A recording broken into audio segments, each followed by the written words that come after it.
today's mindful moment. We love a good story, right? One that's laid out nice and neat, all the pieces fitting perfectly. Makes sense, right? We like things to be clear, easy to follow. Yeah, exactly.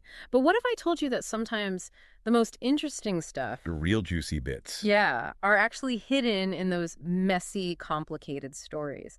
The ones that make you think a little harder. The ones that don't give you all the answers right away. Exactly. It's like trying to figure out a really complex audiobook, one with tons of characters and plots all woven together. You have to really pay attention, connect the dots. You gotta be present. Yes, present and engaged. And that's what we're doing today, folks. We're diving into excerpts from Robert Galbraith's The Silkworm. And let me tell you, It's a dense one. it is. It's full of these intricate details. And our mission today, if you choose to accept it, is to uncover some of the cool, hidden stuff about the characters. Peel back the layers. Yes. Peel back the layers and see what we find. So first up, we meet Cormoran Strike, our main man. But we don't find him in some glamorous setting, no. He's in Smithfield, grabbing breakfast after a long night. And he's not just grabbing a coffee and a pastry. He's going for the full English. Oh yeah, the man's hungry. The author really paints a picture of him, you know? Big guy, tired, hungry. World weary, you could say. Yeah, definitely. But even as he's digging into his breakfast, he looks at the market building, and there's this little thought about a god of carcasses. Yeah, that's interesting. Like, even in this very ordinary moment, there's a hint of something deeper. Right, like his mind is already working, picking up on things most people wouldn't even notice. And then we get this interaction with the journalist, Culpepper. Culpepper. Yeah. Always sniffing around for a story. Yeah, and he thinks he's got a big one here. But Strike, he refuses to drag Leonora Quine into it, even though it could be a huge scoop for him. That's a telling moment right there. Yeah. Tries his strike has a line he won't cross. Even for a big story. Even for a big story. It makes you think about what his morals are, you know? What drives him. It's like there's more to him than meets the eye. Then we get a glimpse of his personal life, his attic flat. A little sanctuary amidst the chaos. Yeah, and it's described as orderly, which, you know, considering his job, you wouldn't expect that. Maybe it's his way of maintaining some control, some sense of peace in a world that's often messy and unpredictable. Makes sense. And then there's the noise from the bar downstairs. The constant thrum of bass. But he just drowns it out with his own music, like he's built this little bubble for himself. Yeah, like he's got this ability to tune out the things he doesn't want to deal with. Exactly. And then things get a little tense when Leonora Quine and William Baker show up. Ah, yes. Baker. Yeah. Not the friendliest fellow. Definitely not. Yeah. But Strike, just by his presence, manages to de-escalate the situation. Like he just radiates this quiet authority, you know? Doesn't even have to say anything. Yeah, it's like Baker can sense that Strike is not someone to mess with. And then Strike asks this cynical question about his clientele. Adds a bit of dark humor to this situation. It does. Like, he's seen it all, you know, dealt with all sorts of messy situations. But then we see a different side of him with Robin, his partner. Ah, Robin. The ever-capable Robin. She just knows him so well. When he agrees to take Leonora's case, she has this knowing smirk. Like she knew he would all along. Their partnership is something special, isn't it? It is. They just work so well together. And Robin, she's handling everything, from personal calls to professional matters. She's the glue that holds everything together. Absolutely. So the search for Owen Quine begins. Strike reaches out to Christian Fisher at Crossfire Publishing. Now, Fisher, he's an interesting character. He is. And his reaction to Strike is pretty unexpected, right? He's so enthusiastic, even though he hasn't even published Quine. Maybe he sees the potential for a big story, even if it's a scandalous one. Or maybe he's just drawn to the chaos of it all. Could be. But Strike, he's not quite as thrilled. He's still dealing with the fallout from his last case, the unwanted attention. Yeah, he's not looking for more fame. He just wants to solve this case and get back to some semblance of normalcy. Makes sense. Fame can be a double-edged sword. Definitely. Then we get this great contrast when they meet in Exmouth Market. Fisher's office is a mess. Papers everywhere, books piled high. The total opposite of Strike's ordered flat. It's like their personalities are reflected in their spaces. It's a subtle detail, but it tells us a lot about them. Yeah, for sure. And then we come to the heart of the mystery, the unpublished manuscript, Bombyx Mori. The one that's causing all the trouble. Exactly. Elizabeth Tassel sends it to Fisher, And his reaction is immediate and strong. He hates it, calls it a huge mistake. And he's worried about the legal ramifications. He mentions Daniel Chard, the CEO of Roper Chard. It's clear this manuscript is a bomb waiting to explode. And Fisher's description of Quine, monumentally arrogant, deluded? Doesn't paint the most flattering picture. Not at all.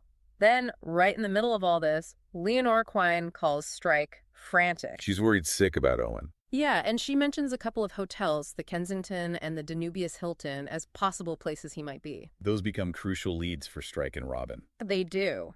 And while Strike is following up on those, Robin's already on the case. She's making copies of photos, calling hotels, trying to reach Elizabeth Tassel. She's a real go-getter. She is. Doesn't wait around for instructions, just takes initiative. Later that night, Strike buys a copy of Quine's earlier work, The Balzac Brothers. He's doing his homework. Yeah, he wants to understand Quine, get inside his head. It's like when you're trying to understand a complex audiobook. You need to look at the whole picture, right? Exactly. And speaking of audiobooks, there are some great resources out there for analyzing them, like Mind the Moments on YouTube. They use AI to break down those long, complex books and highlight the key insights. I've heard of them. Pretty cool stuff. It's all about connecting the dots, seeing the patterns. Exactly. And that's what we're doing here. We're like literary detectives, piecing together the clues. So next up, we find Strike at Elizabeth Tassel's agency. And the atmosphere is, well, it's interesting. Not exactly welcoming. Not at all. There's this faded elegance, a lingering smell of cigarette smoke. And then there's Sally, the assistant, who seems terrified. Yeah, she's definitely not comfortable. And then there's the Doberman. Adding to the slightly menacing vibe. Yeah, it's all very unsettling. Then we meet Tassel herself. She claims to be ill, but she's really focused on the money. Her priorities are clear. Totally. She suggests Leonora should pay Strike, then backtracks. And her comments about Bombyx Mori are contradictory. She says it's Quine's best work, but also wants it suppressed. Like she's hiding something. For sure. And we learn that her trip to Cornwall was interrupted because of the manuscript. Shows how much of a problem it's become. It does. Then there's the photograph of Quine with Tassel and some others, and Quine's appearance is pretty striking. Like a fat David Bowie with a spiky mullet. Yeah, not your average writer. Back with Leonora, she confirms the hotels as possible leads, but there's this bitterness in her voice when she talks about Owen. Like there's a lot of history there, not all of it good. Definitely. Meanwhile, Strike's giving Robin instructions, focusing on the Danubius Hotel himself. He's delegating, using their strengths. Exactly. Then we're transported to Catherine Kent's apartment building. It's a bit rough around the edges. There's a sense of unease, even danger. And when Catherine arrives, Strike makes these detailed observations about her. He notices her limp, her windblown hair, even the buttons straining on her coat. Like he's taking in everything, trying to build a picture of her. He's a keen observer. He is. Meanwhile, Robin's dealing with her own dilemma. She's getting married, and she's not sure whether to invite Strike. It's a tough decision.